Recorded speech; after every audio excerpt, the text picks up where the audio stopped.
शुभाशीष बच्चों, कक्षा 7 की सामाजिक विषय की ऑनलाइन कक्षा में आप सबका बहुत बहुत स्वागत है। आज हम आपकी पाठ्य पुस्तक हमारा इतिहास और नागरिक जीवन से इतिहास के पाठ 14 का अध्ययन करेंगे। पाठ का नाम है मुगल कालीन समाज एवं संस्कृति। इस पाठ को हमने 3 भागों में बांटा था और आज हम इस पाठ के तीसरे भाग का अध्ययन करेंगे और उसमें हम मुगल कालीन समाज और संस्कृति का मूल्यांकन के बारे में विस्तार से जानेंगे। इस भाग को शुरू करने से पहले बच्चों, हम यह जान लेते हैं कि हमने पिछले भागों में क्या क्या जाना था। ये चित्र बने हैं, यानी कि ये कुछ चित्र दिए हैं। इनमें से ये सारे चित्र जो हैं मुगल बादशाहों के चित्र हैं और इन मुगल बादशाहों के बारे में हमने पिछले भागों में विस्तार से जाना था। अब इसमें पहला जो चित्र है वो बाबर का चित्र है। बाबर ने भारत में मुगल वंश की नींव रखी थी। बाबर यानी कि मुगल वंश का संस्थापक था। बाबर ने भारत में कई महत्वपूर्ण युद्ध भी लड़े थे और जब बाबर की मृत्यु हो गई तो उनका बेटा मुगल सिंहासन पर बैठे थे। दूसरा चित्र हुमायूं का है। हुमायूं जो है बाबर का पुत्र था और बाबर की मृत्यु के बाद हुमायूं जो है मुगल सिंहासन पर बैठे थे। हुमायूं जब मुगल सिंहासन पर बैठे तो इन्हें अनेक कठिनाइयों का सामना करना पड़ा। हुमायूं ने भारत में 2 बार राज किया। तीसरा चित्र अकबर का है। अकबर हुमायूं का पुत्र था और हुमायूं के बाद मुगल सिंहासन पर बैठे थे। अकबर ने अपने प्रशासन का गठन वंशवदारी व्यवस्था से किया था और साथ ही साथ प्रजा हित के अनेकों कार्य किए थे। चौथा चित्र जहांगीर का है। जहांगीर जो है अकबर का पुत्र था और अकबर के बाद मुगल सिंहासन पर बैठे थे। जहांगीर एक न्यायप्रिय शासक था और इन्होंने अपने समय में न्याय को प्रधानता दी थी और न्याय के लिए एक जंजीर भी लगाई थी जिसे कोई भी बचाकर बादशाह से फरियाद कर सकता था। जहांगीर को चित्रकला का भी शौक था और उनके समय को चित्रकला का स्वर्णकाल कहा जाता है। पांचवा चित्र शाहजहां का है। शाहजहां जहांगीर के पुत्र थे और जहांगीर के बाद मुगल सिंहासन पर बैठे थे। इन्होंने दक्षिण विजय अभियान में महत्वपूर्ण भूमिका निभाई थी और इनके समय में मुगल स्थापत्य कला का विकास हुआ था, यानी कि स्वर्ण काल कहा जाता है। जब इमारतें बनी थी, स्थापत्य काल का ये स्वर्ण काल कहा जाता है और बहुत सुंदर इमारतें बनी थी जो कि विश्व में भी प्रसिद्ध थी, जैसे कि आगरा का ताजमहल, दिल्ली का लाल किला। छठा चित्र औरंगजेब। औरंगजेब शाहजहां का पुत्र था और शाहजहां के बाद औरंगजेब मुगल सिंहासन पर बैठे थे। औरंगजेब अंतिम मुगल शक्तिशाली शासक थे। इसके बाद मुगल वंश का पतन होना शुरू हो गया था। आज हम मुगल कालीन व्यापार के बारे में विस्तार से समझेंगे। मुगल काल मूल्यांकन में संस्कृति, तकनीकी एवं प्रौद्योगिकी और आर्थिक स्थिति के बारे में अध्ययन करेंगे। व्यापार और प्रसार। मुगल काल में व्यापार का बहुत प्रसार होने लगा था। 17वीं शताब्दी के बाद भारत में व्यापार के कई कारण थे। इनमें सबसे महत्वपूर्ण शासन के अंतर्गत देश की राजनीतिक एकता तथा बड़े क्षेत्र में शांति व्यवस्था की स्थापना की। मुगलों ने सड़क और सरायों के निर्माणों पर विशेष ध्यान दिया था, जिससे क्या हुआ, यातायात में सुविधा होने लगी। अब जब यातायात में सुविधा होने लगी तो व्यापार भी बढ़ने लगा, उसका प्रसार होने लगा। साम्राज्य में किसी भी वस्तु के आयात के लिए समान कर निर्धारित किए गए थे, यानी कि कर लिया जाता था आयात की हुई वस्तुओं का। मुगलों ने शुद्ध चांदी के रुपयों का प्रचलन आरंभ किया था और सारे भारत में ही नहीं वरन विदेशों में भी इन शुद्ध चांदी के सिक्कों की मान्यता थी। इससे भारत के व्यापार की ओर बढ़ावा मिला, यानी कि भारत का व्यापार आगे बढ़ने लगा, प्रसार होने लगा। कपड़े का व्यापार। अब मुगल काल में कपड़े के व्यापार में बहुत ही बढ़ोतरी हुई थी। इस काल में भारत में महत्वपूर्ण व्यवसाय कपड़ा बना, यानी कि बढ़ोतरी हुई थी, प्रसार हुआ था, तो महत्वपूर्ण व्यवसाय भी कपड़ा बन गया। सूती कपड़े तैयार करने के लिए केंद्र देश भर में थे। सारे देश में सूती वस्त्र को तैयार किया जाता था और इसमें से प्रमुख केंद्र थे गुजरात में पाटन, उत्तर प्रदेश में बनारस और जौनपुर, बिहार में पटना और उड़ीसा एवं बंगाल। ये सूती वस्त्र के प्रमुख केंद्र थे जहां से व्यवसाय होता था। अब ढाका जो है, ढाका जिला था, वो विशेष रूप से मलमल के महीन कपड़े के लिए प्रसिद्ध था, जो आज भी बहुत प्रसिद्ध है। कपड़ों को रंगने का जो व्यवसाय था उसका भी विकास हो रहा था, उन्नति हो रही थी। शॉल तथा गलीचे बुनने के लिए व्यवसायियों ने अकबर के संरक्षण में उन्नति की थी, विकास हुआ था। जो शॉल और गलीचे बनाते थे वो अकबर के समय में उनका बहुत ज्यादा विकास हुआ था। अंग्रेज तथा डच व्यापारियों का भारत आना। अब व्यापार बढ़ने लगा तो अंग्रेज और डच व्यापारी भी भारत आना शुरू हो गए और इससे व्यापार भी बढ़ने लगा, व्यापार का विकास होने लगा। एक और कारण जिससे भारत का व्यापार बढ़ा वह था 17वीं शताब्दी के आरंभ में अंग्रेज तथा डच व्यापारियों का भारत में आना। भारत के व्यापारियों ने भी इनका स्वागत किया और इससे क्या हुआ, क्योंकि इससे समुद्र व्यापार पर पुर्तगालियों का जो एकाधिकार, यानी कि इससे पहले पुर्तगालियों ने समुद्र व्यापार पर अधिकार किया हुआ था, तो इससे समुद्र व्यापार पर पुर्तगालियों का एकाधिकार भी समाप्त करने में सहायता मिली। किससे? अंग्रेजों और डच व्यापारियों का भारत में आने से। भारत का यूरोपीय बाजारों के साथ अब क्या होने लगा, सीधा संपर्क स्थापित होने लगा। समुद्र बंदरगाह। अब क्या था, व्यापार जो है बढ़ रहा था तो समुद्र बंदरगाह से भी व्यापार होने लगा था और इस समय के प्रमुख समुद्र बंदरगाह थे कालीकट, मछलीपट्टनम, हुगली, श्रीपुरा और चटगांव। ये तो समुद्री बंदरगाह थे जिससे व्यापार किया जाता था। यहां से भारतीय माल अफ्रीका के समुद्र तट, दमिश्क और सिकंदरिया तथा यूरोप के विभिन्न देशों को ले जाया जाता था।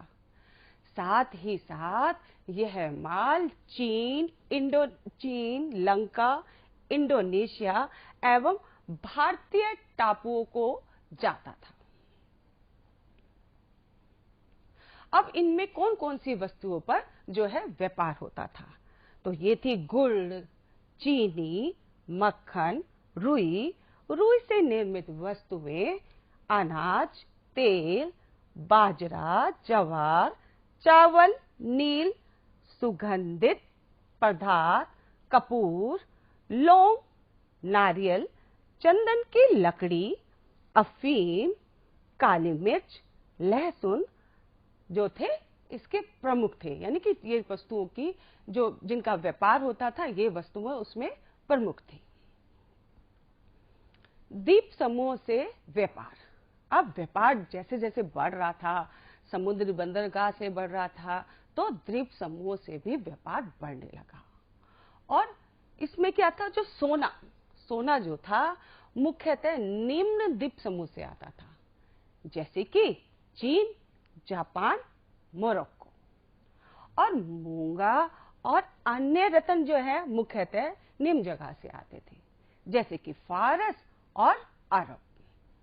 पारा जो है लिस्बन से आता था और यूरोप से आता था, यानी कि यूरोप से भी व्यापार बढ़ रहा था, तो यूरोप से आता था सीसा, ऊनी वस्त्र, सिल्क और क्या, साटन के कपड़े। थल मार्ग से व्यापार आयात किया जाता था, तो थल मार्ग की जो जगह थी वो थी मध्य एशिया, तिब्बत, अफगानिस्तान। मेवे तथा फल, हींग, कस्तूरी, सोना, तांबा, शीशा, शहद, सुहागा, मोम, पक्षी एवं घोड़े, ये सब चीजें आयात की जाती थी। देश का आंतरिक व्यापार। अब उस समय देश के आंतरिक व्यापार में भी उन्नति हो रही थी, विकास हो रहा था। देश का आंतरिक व्यापार उन्नत होता ही जा रहा था, यानी कि उन्नत हो रहा था। देश का आंतरिक व्यापार भी उन्नत था। प्रत्येक गांव में छोटा बाजार होता था।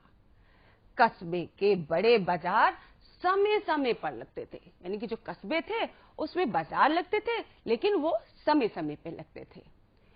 फेरी लगाने वाले भी अच्छा व्यापार करते थे, जो फेरी लगाते थे उनका भी व्यापार बहुत उन्नति करता था। बंजारे दूरस्थ प्रदेशों तथा सेनाओं की आपूर्ति का काम करते थे। बंजारे दूर की जगहों पर जाते थे और जो सेना होती थी उनके लिए सामान की व्यवस्था करते थे।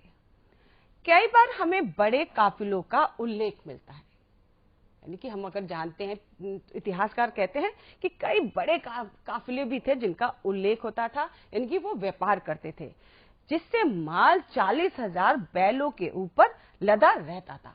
तो यानी कि कहने का मतलब यह है कि देश का आंतरिक व्यवहार भी बहुत विकसित था, यानी कि उन्नति हो रही थी। अब है सूफी संत। मुगल शासकों ने भारत में सामाजिक सांस्कृतिक समन्वय के क्षेत्र में महत्वपूर्ण योगदान दिया था। इस दिशा में भक्ति और सूफी संतों के उपदेशों का भी जनता पर अत्यधिक प्रभाव पड़ा हुआ था, यानी कि सूफी संतों का और भक्ति संतों का जनता के ऊपर बहुत प्रभाव था। सूफी संतों ने मानव को शांति एवं भाईचारे का संदेश दिया, यानी कि उन्होंने प्रेम भाव को बढ़ाने पर जोर दिया, यानी कि आपस में कहा कि सब भाई बहन हैं और सबको मिलजुल कर शांति से रहना चाहिए। इससे हिंदू मुस्लिम एक दूसरे के निकट आ गए। मुख्य सूफी संत थे, यानी कि जो मुख्य सूफी संत थे उस समय के, वो इस प्रकार से हैं: शाह हुसैन, अब्दुल कादिर, शेख अहमद सर, शेख सलीम चिश्ती, शाह वली उल्लाह, मखदूम शेख, शेख मोहम्मद गोरी और शेख अब्दुल हक। ये जो थे सूफी संत थे, जो क्या कर रहे थे, जनता को उपदेश दे रहे थे, भाईचारे का, प्रेम का ये उपदेश देते थे। भक्ति संत, जैसे सूफी संत हुए ऐसे उस समय में भक्ति संत भी हुए। इस काल के भक्ति संतों में सबसे पहले गुरु नानक देव थे, यानी कि गुरु नानक देव। ये जो फोटो है ये गुरु नानक देव की है। इन्होंने क्या किया था, इन्होंने महान सूफी संत शेख फरीद के साथ सत्संग किया। नानक ने जातीय भेदभाव तथा भय आडंबर समाप्त करने का प्रयास किया। उस समय जाति व्यवस्था जो फैली हुई थी उसको कम करने का तथा जो आडंबर फैले हुए थे उसको रोकने का प्रयास किया। इस काल में तुलसीदास, सूरदास, मीराबाई, दादू दयाल, रजब, मलुकदास, चैतन्य महाप्रभु आदि भक्ति संत हुए, मतलब और भी भक्ति संत हुए, जैसे कि मैंने बताया तुलसीदास, सूरदास, मीराभाई, दादू दयाल, रजक, मलुकदास, चैतन्य महाप्रभु आदि। अब इस काल में जो चैतन्य और कबीर जैसे संतों ने देश के विभिन्न भागों में इस्लाम और हिंदू धर्म के बीच अनिवार्य एकता पर बल दिया। उन्होंने कहा कि सब एक हैं, सभी एक ही ईश्वर के हैं, तो उन्होंने एकता पे बल दिया और धार्मिक पुस्तकों शाब्दिक अर्थों के बजाय प्रेम भक्ति पर आधारित धर्म पर बल दिया, यानी कि इन्होंने प्रेम से और भक्ति पर ज्यादा जोर दिया। मुगलों के धार्मिक प्रयास। मुगल बादशाह सभी धर्मावलंबियों को एक समान देखते थे। हुमायूं सूफी संतों से धार्मिक विचार विमर्श करते रहते थे। जो भी सूफी संत थे उनसे वार्तालाप करते रहते थे। अकबर ने प्रशासन में योग्यता अनुसार सभी वर्गों का प्रतिनिधित्व दिया था, यानी कि सभी वर्गों को समान अधिकार दिए थे। अकबर ने अपनी प्रजा को धार्मिक स्वतंत्रता प्रदान की थी। अधिकांश मुगल बादशाहों ने हिंदू मंदिरों और मठों को अनुदान दिया था। मुगल बादशाहों ने संस्कृत साहित्य का फारसी में अनुवाद करा के स्थानीय भाषाओं के साहित्य को संरक्षण दिया था, यानी कि जो संस्कृत भाषा का साहित्य था उसका अनुवाद कराया था अपनी स्थानीय भाषा में। धार्मिक सहिष्णुता की अधिक उदार नीति अपनाकर और दरबार तथा सेना में हिंदुओं को महत्वपूर्ण पद देकर हिंदुओं और मुसलमानों में पारस्परिक समझ पैदा करने की कोशिश की थी। सूफी संतों का प्रभाव। अब सूफी संतों का क्या प्रभाव था, इसको समझते हैं। सूफी संतों के आगमन से धीरे धीरे हिंदू धर्म तथा इस्लाम के मूलभूत सिद्धांतों की बेहतर समझ पैदा की गई। यानी कि सूफी संतों ने क्या किया, हिंदू धर्म और इस्लाम धर्म के सिद्धांतों को समझा और एक उसकी समझ को पैदा कराने का, यानी कि सब दोनों संप्रदाय में इसकी समझ को पैदा करने के लिए बेहतर कदम उठाए। इससे पारस्परिक सद्भावना और सहिष्णुता की भावना का विकास हुआ। उन्होंने क्षेत्रीय भाषा और साहित्य के विकास में भी योगदान दिया। प्राचीन भारत में विदेशी धर्म प्रचारक भारत में धर्म प्रचार के लिए आए। भारतीय धर्म प्रचारक भी विदेशों में गए थे, यानी कि भारतीय लोग भी विदेश में अपने धर्म को प्रचार करने के लिए गए थे। मुगल काल में भी बाहर से विदेशी धर्म प्रचारक भारत में आए थे, यानी कि बाहर से भी लोग धर्म का प्रचार करने के लिए भारत में आए थे। तकनीकी एवं प्रौद्योगिकी। अब मध्यकालीन भारत में वार्षिक कैलेंडर के निर्धारण, प्रमुख पर्वों, त्योहारों, ग्रहणों एवं ज्योतिष ग्रहों व नक्षत्रों के निर्धारण में खगोल की उपयोगिता थी। शेर ए मंडल की तीसरी मंजिल पर हुमायूं की विकसित वेधशाला एवं पुस्तकालय था। ग्रहों एवं ज्योतिष में हुमायूं का व्यक्तिगत ज्ञान अत्यधिक था, यानी कि उसको ग्रहों और ज्योतिष का ज्ञान में बहुत रुचि थी और उसे व्यक्तिगत ज्ञान भी था। अकबर के काल में बनारस की वेधशाला का निर्माण उसके निर्देशानुसार हुआ, यानी कि अकबर ने एक वेधशाला का निर्माण कराया था। अकबर ने एक नवीन कैलेंडर का निर्माण किया जिसे इलाही नाम दिया गया। नया जो कैलेंडर बना उसको इलाही कहा और इसकी शुरुआत उसके शासनकाल के प्रथम दिन से मानी गई। विदेश प्रभाव। इतिहासकारों के अनुसार तुर्क और मुगल शासकों का समुद्र से कोई भी संबंध नहीं था। मुगलों ने विदेश व्यापार को महत्व दिया था, क्योंकि उनके वो हमने पिछले भाग में जाना था कि उनकी जो व्यापारिक जो विदेशी व्यापारी आने शुरू हो गए थे, तो उन्होंने क्या किया, विदेशी व्यापार को भी महत्व देना शुरू कर दिया। यूरोपीय व्यापारिक कंपनियों को संरक्षण और समर्थन भी दिया, परंतु वह राष्ट्र के विकास में नौ सैनिक शक्ति की महत्ता को समझ नहीं सके। भारतीय शिल्पी जहाज निर्माण जैसे क्षेत्रों में यूरोपीय शिल्पियों की नकल करते थे, यानी कि शिल्पकार तो थे लेकिन वो नकल किसकी करते थे, यूरोपीय शिल्पकारों की। भारतीय कारीगर काफी कुशल थे, तथापि उनकी यांत्रिक क्षेत्र में सोच विकसित नहीं हुई थी। प्रौद्योगिकी का पिछड़ापन। अब व्यापार तो बढ़ रहा था लेकिन प्रौद्योगिकी का पिछड़ापन हो रहा था। भारत का नौसैनिक क्षेत्र में पिछड़ापन होना, यानी कि वो प्रभावित तो थे नौसेना से लेकिन फिर भी पिछड़े हुए थे। विज्ञान तथा प्रौद्योगिकी के क्षेत्र में उनके पिछड़ेपन का सूचक था। तोप खाने के क्षेत्र में यूरोपीय भारतीयों से श्रेष्ठ थे। मुगल सेना के पास भारी तोपें थी जिनको एक स्थान से दूसरे स्थान ले जाना कठिन होता था, तथा उनके पास कुछ हल्की तोपें भी हुआ करती थी। भारी तोपें भी थी और हल्की तोपें भी थी। फ्रांसीसी यात्री बर्नियर ने मुगल तोपखाने के लिए कहा है कि हल्की तोपें रकाब तोपों की तरह होती थी और बहुत ही अच्छी थी।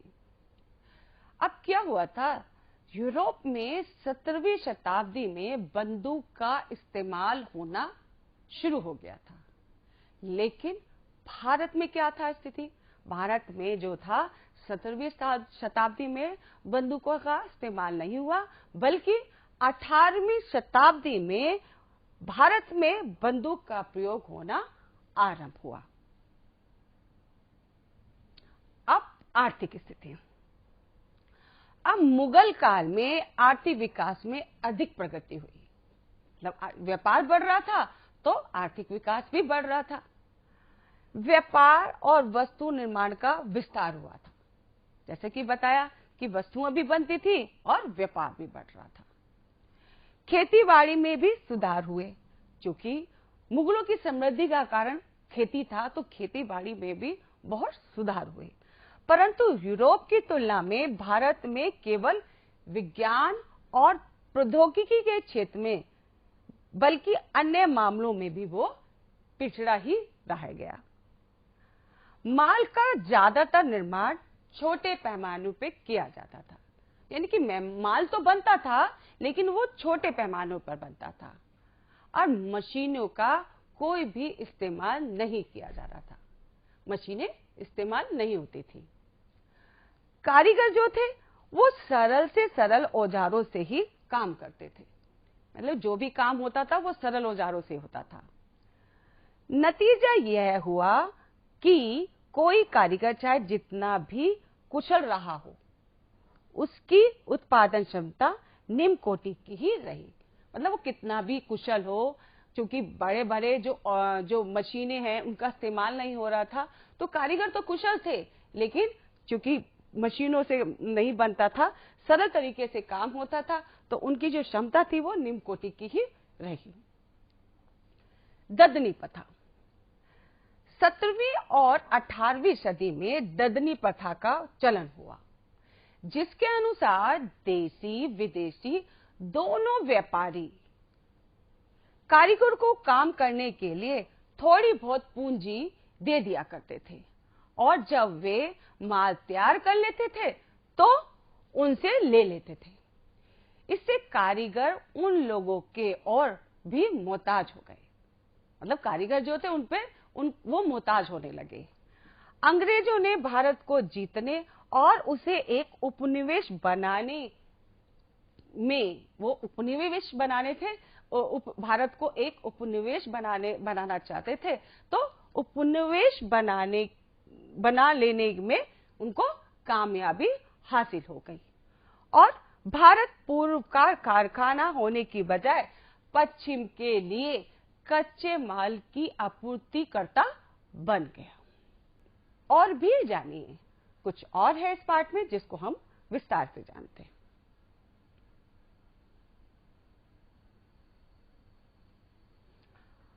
अब क्या है, उस समय भारत में छापे खाने का आविष्कार नहीं हुआ था। छापा खाना जहां पर छपाई होती है, किंतु मुगल कालीन लेखन कला उच्च कोटि की थी, यानी कि जो लेखन कार्य होता था वो उच्च कोटि का था।